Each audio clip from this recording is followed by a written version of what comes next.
everybody, and welcome back. It's time for more of the story. Let's go.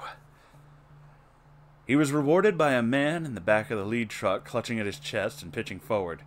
One of the other soldiers pounded his hand against the roof of the cabin of the truck and came to a halt, as his compatriots gathered around their wounded friend. Firing repeated short bursts into the mass of men. He grinned as panic swept through the other team. More and more of the men in the trucks began dropping. Men were shouting into their radios, pointing in his direction now. The first angry hiss of a bullet flying past Dankov drove him back to the edge of the roof. He sat cross-legged and stared calmly, reloading his empty magazines for his rifle, confident that they would forget about him, and in time he could do it all again by the next truck. Or better still, kill each enemy soldier one by one as they tried to climb up onto the roof to get him. Downhill, the single truck rounded a corner, and its headlights illuminated a hulking blue cat trying to disengage its parachute from a piece of masonry overhead. With his jaw hanging open, the driver brought the truck to a halt, staring in disbelief at the brightly colored cartoon character thrashing around in the narrow street. The soldier in the passenger seat stood, leaning out the door, and shouted something the driver couldn't hear. But the cat did, and it swung a long black stick up into its paws. For a few seconds, the street was filled with a flash of lightning and the roar of thunder as Ford's AA-12 shotgun unloaded full auto into the stopped vehicle. The buckshot tore through the windshield and stamped the roof and cloth over the back of the truck, pulping everything inside. The driver's mangled form slumped over the steering wheel, and his foot slid limply off the brake. The lucky two men who had been sitting in the furthest back dove out of the truck and onto the cobblestone street, desperate to escape the hellstorm of lead shredding the truck above them. Dropping the shotgun, Ford wobbled around in a semicircle, once again trying to detangle his parachute. As he fumbled with the harness straps to his chute, frustrated curses mingled with the slowly increasing tempo of the creak of the truck's tires. Trying to jerk the parachute cords free once again threw him off balance, and his digigrade ankle rolled underneath him, snapping the parachute lines taut again. Having twisted his whole body to get a look at the truck, he could see it was getting closer and picking up speed. Ford staggered to his feet again, jumped and pulled, this time as rewarded with the sound of polyester ripping. He leapt and twisted around more and more, and the paracord down on himself, ripping the fold in the chute further. The lone surviving headlight of the truck made a perfect circle around Ford, like a spotlight on a stage, growing tighter and brighter with each passing second. He made it to his feet again, wrapped the paracord around his arms like a mountaineer, belaying a line, and braced a foot against the side of the building. With all his strength, he strained and pulled, more fabric ripped, leaving a single line snagged above. The truck was practically on top of him now. He jumped and grasped the last stubborn cord. The lone strand slid through the grasp of his paw. He could hear the crunch of the tires on cobblestones behind him. He sprung up again, only this time to brace around his foot that gave the suit a distinct digigrade stance snapped from the strain. And instead of soaring into the air like a graceful animal, he only hobbled clumsily to the side of a building. Scrabbling against the rough stucco walls, he tried to regain his footing when suddenly the truck's bumper connected with the backs of his thighs. He didn't have time to twist out of the way before the grill slammed into his back and pancaked him against the wall. The suit mask muffled his dying scream. Shit! The two survivors of the doomed squad cautiously approached the wreck. They were relieved to find the nightmare feline silent and still, its animated face still grinning at the night sky. One soldier crossed himself and uttered a quiet prayer. In the distance, more gunfire rang out. Chapter 12. A guard entered with Stasia. She locked eyes with her father, who looked quite ashamed. Another red beret dropped a bag of money in front of Alpha. Alpha looked at the bag at his feet, and then back to the general. The hell is this? Everything bad that has happened, you bring. My island is burning. Take your money. I see only death with you. Take your money. Get off my island. I'm not going anywhere. The sword made a metallic scratching sound as General Dante pulled it free from one of the sets mounted on the wall. He brandished it, pointing the tip at Alpha. Take it! We are done here. You can't succeed without me. Succeed? I am the president! President? You're just a greaser in a big hat. Enraged, Dante raised his sword to kill Alpha. Father, no! He halted his swing and instead went to his daughter. They exchanged looks, revealed by their emotional turmoil. He spoke to her in Spanish, his voice barely above a whisper. I wish I could have been stronger.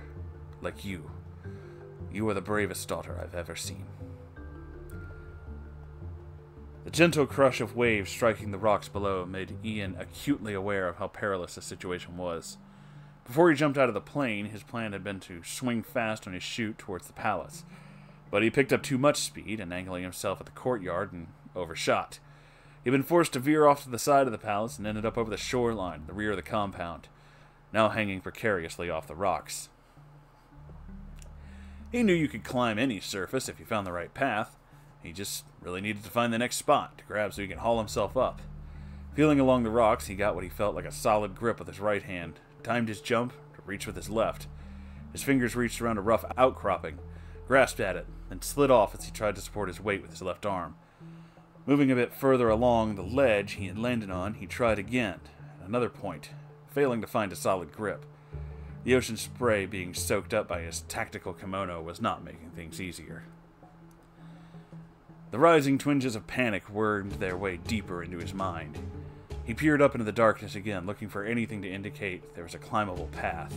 There was always something, a slightly different coloration of the rocks, rougher texture, a little gleam of light or something.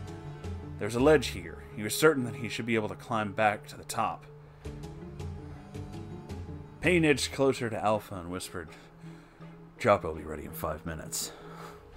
"This isn't over," growled Alpha. The two Americans made their way out of Dante's room with a bag of money. The general savored the sight of all of the agents making their way to their jeeps, and laughed as one had to stop to pick up his Warhammer miniatures that fell out of his hastily packed luggage. Payne paused at the driver's side door to his jeep and scowled back, up at the balcony. The general watched until the Americans had driven out of sight, before he nodded to his guards, who seemed to relax, as though a great burden had finally been lifted. They departed the room, leaving the general alone with his daughter. "They came here to this country to take all of it for themselves. Forgive me, I am guilty of being human, of greed, of poisoning our land with these drugs and death." He paused to wipe a tear away from his daughter's cheek. "From tonight, fresh air, fresh water, clean, healthy land. No more corruption, no more suffering." "But, Father, the fire, the people.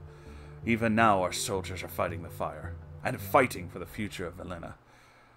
Let tonight's struggle represent our effort to burn away the taint that those men left on this land." Bullets peppered the edge of the roof where Dankhoff had set up his sniper's nest. The area around the building below was filled with shouting, angry men. He had popped over the edge and taken a few pot shots at the soldiers, encircling the building. But they had taken to firing bursts at random points around the edge of the roof, forcing him back into the center. He had looked for a quick escape, but there was no door in the roof. No trapdoor, no hatch, no stairs, no ladder, nothing. His mind raced. Where would this be on the forums? Someone had to be responsible for a shitty design like this. They couldn't just let you get on a roof where there was no way down. Despite being on the completely exposed roof of a building, he was feeling an intense, crushing sensation. He was trapped on the roof, scrambling towards one end of the building. He found his grenades and pitched them at random over the edge. 2 explosions rocked the night. Johnny was rewarded with a scream. There was a rapid exchange in Spanish on the ground below, and then several dull thuds echoed across the roof. Dankhoff could barely make out the small ovaloids in the darkness rolling at random across the rooftop.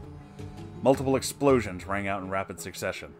The soldiers on the ground waited several tense, silent minutes for any sign that the man on the roof was still alive, but the silence remained unbroken.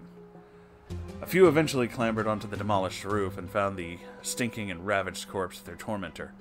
For them, at least, the nightmare of these disgusting Norte-Americanos was over. We'll find out what happens more in the next episode. Thank you all for watching. If you would please like, comment, and subscribe. It helps the channel grow and, does stuff. If you have your own story, you can send it to r/Moonhorse Stories, and I'll see it there. And if you'd like to keep the lights on in this place so we can keep doing things like this, you could donate to Patreon, or you could buy something from the merch store. And every Saturday, there's a live stream. I will see you guys there. I love you all so very much, and I'll see you in the next episode. Goodbye!